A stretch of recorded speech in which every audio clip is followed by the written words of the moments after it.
On this episode of The Turnbuckle, NXT Vengeance Day is reportedly set for Charlotte, North Carolina.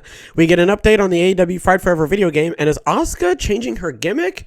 Folks, it's time to hit a women's right into some wrestling news, but before we do that, okay, I'm streaming right now on this very channel. I'm playing Wrestling Empire. I'm playing it again. That's right, part 3. Folks, we're hitting a women's right into some wrestling news because it's time for The Turnbuckle.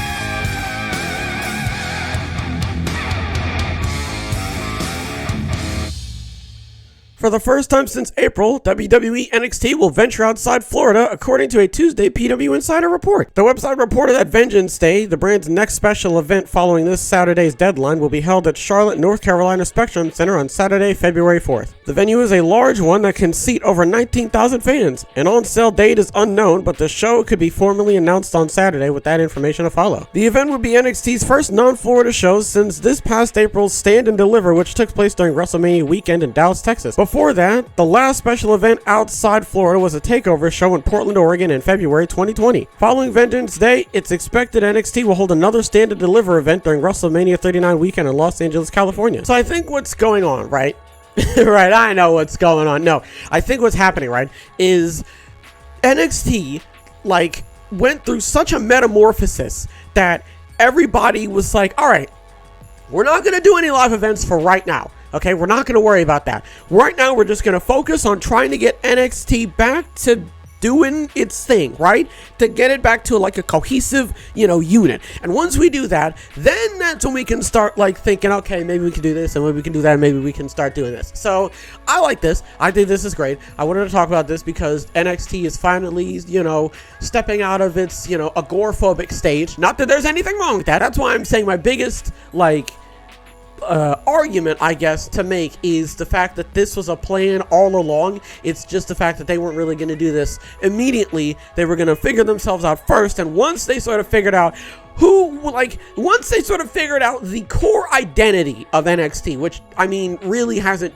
changed entirely, but I think that that's, what they were doing. As soon as they figured out who was in charge and what gimmicks and that sort of stuff and how it was going to look, it's once they sort of figured that out, then they're like, okay, now we can start figuring out where we want to, take everything. So I'm happy to hear it. I can't wait to see it. I'm excited for Deadline. Deadline seems like it's going to be a pretty stacked card, so we're just going to have to wait and see what happens. Next, we're going to talk about the AEW Fight Forever video game and how it will be a single release and it will evolve over time. Evil Uno, who has been active in the development of the game, said that he is of the belief the AEW Fight Forever game will be a single release and will evolve over time. He also confirmed that there will be a roster of 50 characters and that would be added over time as well. Evil Uno also mentioned that Danhausen won't be in the initial release of the game. AEW Fight Forever doesn't necessarily have a release date at this moment, but we have learned about some plans for the game in the future. Evil Uno has worked closely with the game and spoke with Fightful and WrestleCade about what he could reveal. While it's been rumored and speculated in the past, Uno said that he's of the belief that the AEW Fight Forever game will be a single release that will constantly evolve over time. This is instead of an annual or recurring release that would require the purchase of a new game for each edition.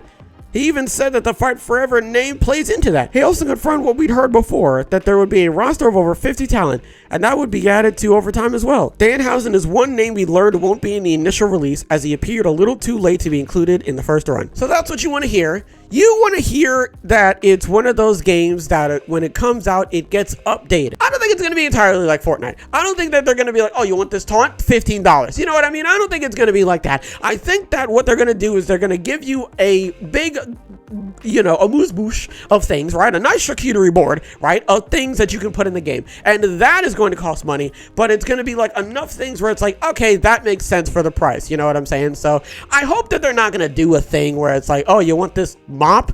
That'll be $10. You know what I'm saying? So I don't think that that's going to be the case. I don't think it's like 2K where they've just got 86 people, right? And they're all separated and none of them have any idea what the other person is working on. And then at the last day when they've all got bags under their eyes that go down to the floor and they're hallucinating, right? They all just sort of slap these weird symbolic pieces of paper that they've been scribbling on for the last 16 days straight. And they go, and then someone else goes, right? And then they slide it together, and then like a beam shoots up from the table, and that's when, you know, the next 2K game comes out, and it's absolutely terrible. I don't think that that's what it is. I think it is a genuinely coherent team that is working towards the same goal, and I feel like this game is actually going to be really good, and I can't wait to see what it's like when it comes out. Finally, we're going to be talking about Asuka and how she seemingly hints at returning to an old gimmick. As seen on this week's episode of Monday Night Raw, Asuka competed in a triple threat match involving Bayley and Rhea Ripley. Despite her best efforts, Asuka was unable to win the match. That loss might have changed something in the Empress of Tomorrow. Asuka took to Twitter and wrote a few posts where she was frustrated with her status in WWE. She also uploaded a few photos of her time in Japan, where she was known as Kana. She also included a serious caption for one of her photos. "I don't want respect. I have never wanted to be respected. I don't care about that. I'm going to listen to the new Metallica song and go to bed." So there's a couple posts that she put out on Twitter,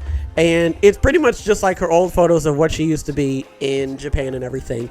And then, what did one of the captions say? Hold on, I'm going to read the caption right now. Yeah, this world is full of shit. So she's clearly upset, right? I mean, if you couldn't already tell. The last gimmick change that she really went through was when she was with the Kabuki Warriors with Kairi Sane. And then after Kairi left, she kind of started using Green Mist. And then ever since that, she really hasn't done anything different with her character. But now it seems like she's going to go through another gimmick change, which I can't wait to see. Alexa Bliss is also sort of undergoing more of an aggressive change as well, but I think it's going to be more down the spooky route, whereas Asuka is going to be spooky in the sense of like, oh god, it's Asuka, please run away, you know? I would love to see Asuka being a stiff, unforgiving Japanese wrestler, just absolutely hammering the rest of the women's division, okay? I would love to see that. I would love to see Asuka's new gimmick with Io Sky. I know that gimmick would be absolutely fantastic. I know Athena also went on record to be like, oh, if I was a man and I fought stiff, nobody would be saying anything. Athena, girl, you ain't got nothing to worry about, all right? You do your thing, okay? You ain't got to worry about these people, man, all right? For as long as there is a mutual understanding between both parties, I don't care. She can fight however she wants to. As long as she's not throwing potatoes and she's bruising people. Okay, well, you bruise anyway. That's kind of how wrestling works. I'm saying as long as, like, there's, again, a mutual understanding, right? Then there's no issue. Asuka's free to do the same thing. Minoru Suzuki does it. Like, literally 85% of the Japanese roster does it. Okay, Asuka's allowed to do it. I am all for this. Athena's allowed to do it. That's why I'm so excited, because it's a style of wrestling that you don't see often in WWE. Like with Shinsuke Nakamura when he was doing, you know, stiff style and stuff like that. I like seeing that because it's not what WWE is used to. It's not something that they always like navigate down the road of. So to see Asuka do something like this, it's very interesting. I'm very excited, and I can't wait to see how Asuka is going to be just the most formidable opponent that anyone's ever seen. I can't wait to have her. I can't wait to have another undefeated streak for her. I can't even speak. I'm just so excited. What do we talk about? Vengeance Day is coming back. I'm so happy to hear that. I'm glad that they're sort of like, is it safe? Are we good? Are we packed? Okay, all right. And then, you know, they're going out, so I can't wait to see what that's going to be like. I'm excited for Deadline. What else? AEW Fight Forever is going to be a single release. Thank God.